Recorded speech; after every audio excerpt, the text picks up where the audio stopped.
Yo, what up guys? Welcome back to Sneaker Stories. As always, I'm your host Chris Jack, and today we're checking out one of the shoes I've been dying to put on my feet since copied them in Japan a couple of weeks ago. It's none other than the Air Guard Raids in the black colorway. Let's check them out.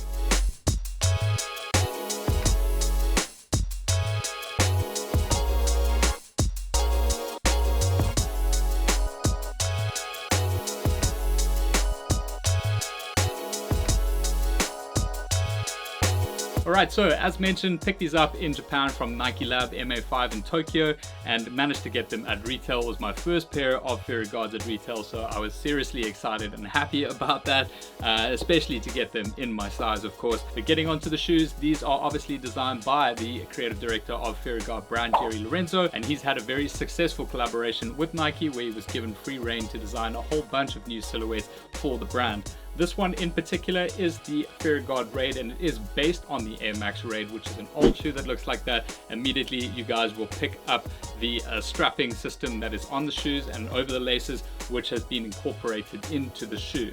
Now, some of you guys might remember from my Instagram reviews of the Air Fairy Guard 1, also in the black colorway, which I've got, is definitely one of my favorite shoes. And to have this as a mid-top version of this essentially is even better, because those, as you guys know, are quite difficult to get in and out of, so this kind of makes it a little bit easier. Starting with the outsole of the shoe, this has a different traction pattern to what you would have found in the Air Fairy Guard 1s. This, where it had kind of a radial pattern going on underneath, this just has kind of raised squares to give traction under there. I'm not really sure what that does for traction, but it looks pretty cool. And then underneath, while we're here, you do have a black swoosh on this blue translucent air unit, which is an Air Max 180 air unit, which is set in the midsole of the shoe. Now, the Fairy Guard Raid has the same kind of cushioning system, which is a double stacked and dual density air zoom unit. So you do have this one section right here in the heel, and then a full length section which sits just under the insole of the shoe, and they are incredibly comfortable, and that I definitely picked up from the Air Fairy Guards ones. They are really comfortable on foot.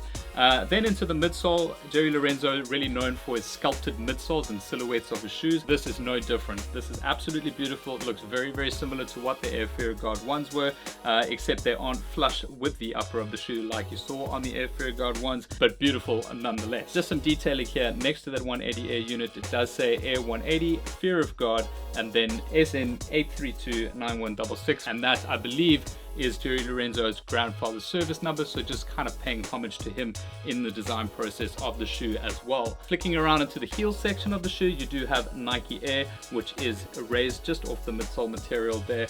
And then onto the upper, the majority of the upper here is done in a black suede, and it is of really awesome quality. It's quite a short hair suede as well, so it gives a really clean look to the shoe. One of my favorite sections in here is the inclusion of this neoprene toe box with overlaid stitchings here, just to provide depth to the design detail of the shoe, and then securing that to the black suede in the toe cap here is a very heavy and thick but incredibly neat stitching all the way around that. Moving up into the toe section of the shoe, you do have an overlaid piece here which holds the laces in place, and then the straps I talked about earlier from the Air Max Raids, inspiration at least, are then done in an elastic nylon material, and those basically strap over each other all the way into the heel section where they are secured by Velcro.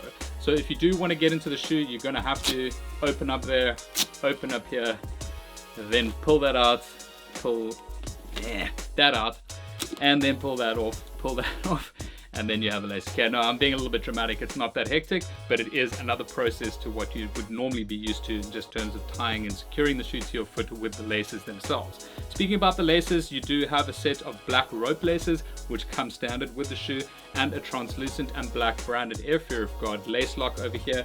If you're not a fan of the black laces with the shoe, they also provide you with a cream or white pair. Yeah, it's more white than cream.